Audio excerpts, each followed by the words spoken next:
Bienvenue dans cette nouvelle édition du QG Weekend. Au sommaire de l'actualité, le Cameroun sollicité par la ministre rwandaise des Affaires étrangères dans sa course à la tête de l'Organisation internationale de la francophonie.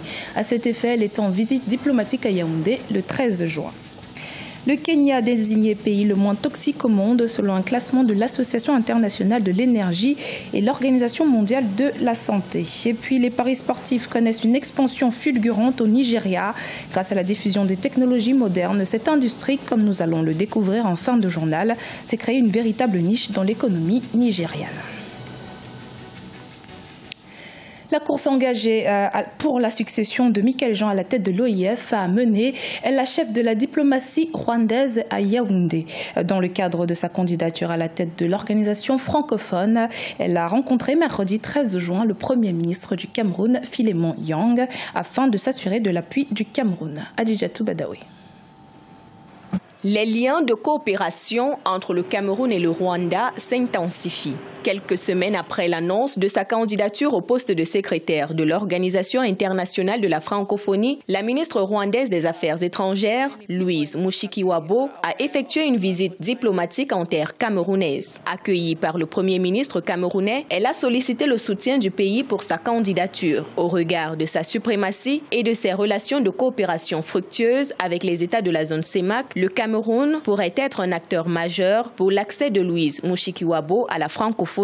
Elle a reçu le soutien de Yaoundé contre ce qu'on appelle dans le jargon diplomatique une contrepartie, et notamment de prendre un Camerounais comme directeur de son cabinet à l'OIF, notamment le professeur Jean-Louis Atangana Amogo. Il faut noter à ce sujet que le positionnement du Cameroun sur ce dossier devrait plutôt s'avérer difficile. Âgée de 57 ans, Louise Mushikiwabo est une diplomate chevronnée. Depuis 2009, elle est le porte-parole du gouvernement rwandais. Avant cette fonction, elle était en charge du portefeuille de l'information, jouissant d'une certaine notoriété, d'une maîtrise des relations diplomatiques en Afrique et du soutien de la France. Louise Mushikiwabo semble avoir tous les atouts nécessaires pour sa candidature à la francophonie. Si la candidature de Mme Mushikiwabo passait, ce sera une confirmation de l'hégémonie du continent africain au sein de l'OIF, car elle serait alors la troisième secrétaire générale de l'Organisation internationale de la francophonie, issue d'un pays africain. La prochaine élection du secrétaire général de l'Organisation internationale de la francophonie s'annonce serrée, d'autant plus que la Canadienne Michaël Jean, candidate à sa propre succession, entretient de cordiales relations avec le Cameroun et possède une expérience internationale avérée. Le Rwanda, pour sa part, a toujours eu des relations diplomatiques apaisées avec le Cameroun. La grande question qui se pose est de savoir quel sera le choix du gouvernement camerounais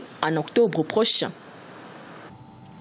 Le Cameroun qui souhaite uniformiser les cadres de coopération avec ses partenaires étrangers. C'est dans ce sens que du 4 au 8 juin 2018 s'est tenue à Yaoundé une réunion avec ses partenaires techniques et financiers. Les autorités camerounaises ont fait part de leur volonté d'uniformiser les différents cadres de coopération qui les lient à ces partenaires dans le souci de structurer les décaissements sur les projets à financement extérieur afin de permettre à l'économie nationale d'en tirer le meilleur profit. Les précisions avec Adidjatou Badawi.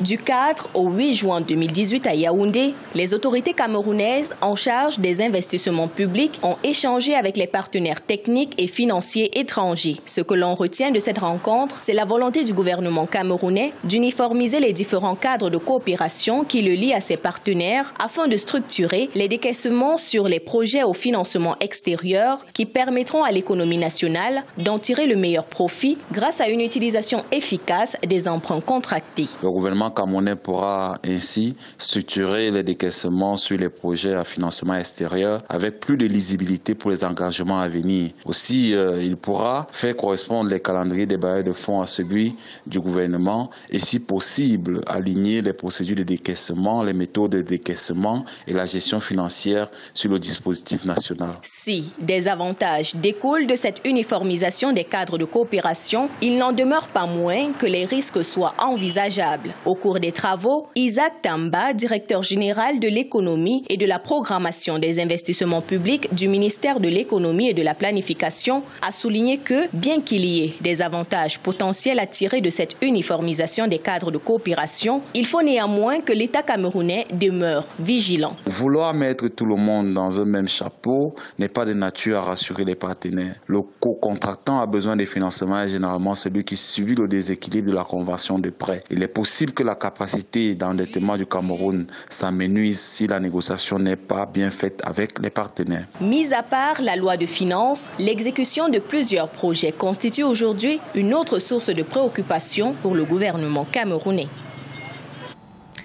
Dans la course vers l'assainissement de l'environnement, le Kenya est le grand vainqueur. Le pays posséderait l'air le plus propre du monde selon l'Association internationale de l'énergie et l'Organisation mondiale de la santé. Une performance à saluer, surtout que selon des estimations, la mauvaise qualité de l'air fait 7 millions de morts chaque année dans le monde. Nelly Ebessa.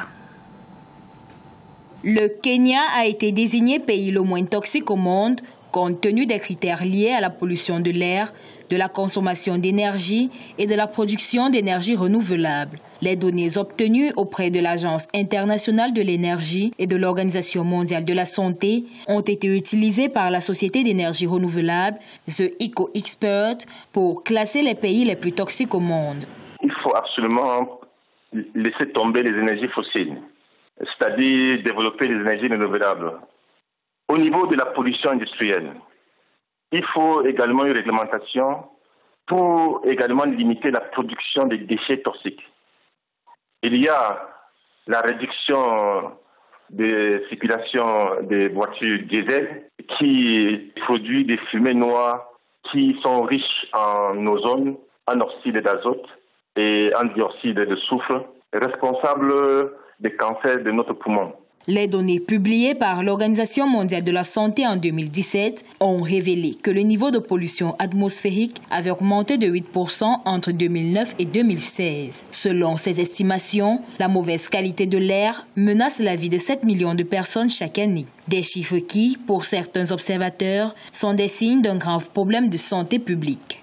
Nous avons une urgence de santé publique dans de nombreux pays. La pollution de l'air urbain continue d'augmenter à un rythme alarmant, causant des ravages sur la santé humaine. La pollution de l'air affecte les économies et la qualité des vies des gens. Cela conduit à des maladies chroniques majeures et touche des personnes qui finissent par mourir. Le classement révèle par ailleurs que les pays les plus propres sont en grande partie ceux d'Afrique subsaharienne. Ceux du Moyen-Orient sont parmi les plus pollués et l'Arabie saoudite a le taux de pollution le plus élevé. Au cours des dernières décennies, peu de secteurs se sont développés aussi rapidement que les paris sportifs. Grâce à Internet, les paris sportifs sont passés d'une activité marginalisée à une pratique acceptée sur le plan social. Au Nigeria, cette industrie est en plein essor. Boostée par son énorme culture du football, l'industrie du jeu s'est créée une niche au milieu des 153 millions d'abonnés de la téléphonie mobile pour étendre son marché. Nathalie Mo. Plus qu'une activité lucrative, les paris sportifs sont devenus des phénomènes de la vie sociale au Nigeria. Mus par leur passion pour le sport, notamment le football, les parieurs ont fait des salles de paris classiques des lieux de divertissement. L'industrie du jeu doit également son essor à la mise en ligne de plateformes favorisées par un marché de plus de 150 millions d'abonnés mobiles. Dans ce pays au taux de chômage évalué à 18,80%, l'industrie du jeu est également un secteur pourvoyeur d'emplois pour des jeunes. Avec 15 naira, il est possible d'émettre des paris. Toutefois, si vous voulez multiplier vos gains, vous devrez mettre plus d'argent en jeu. Au Nigeria, les salles de paris sportifs sont de véritables lieux de socialisation. Au milieu des parieurs, l'on retrouve également des personnes simplement venues regarder et commenter les rencontres sportives diffusées sur des écrans. Je préfère retrouver d'autres parieurs dans ces salles car nous comparons nos paris et mettons parfois en place des stratégies de jeu ensemble. La principale entreprise de paris en ligne au Nigeria emploie plus de 20 000 personnes. Un chiffre révélateur de l'intérêt suscité autour des paris sportifs dans ce pays. Des observateurs affirment que la tenue de la Coupe du monde de football fera croître les activités dans ce secteur. C'était le journal de la rédaction. Merci de votre fidélité. Dans un instant, une nouvelle édition de l'actualité sur Africa 24.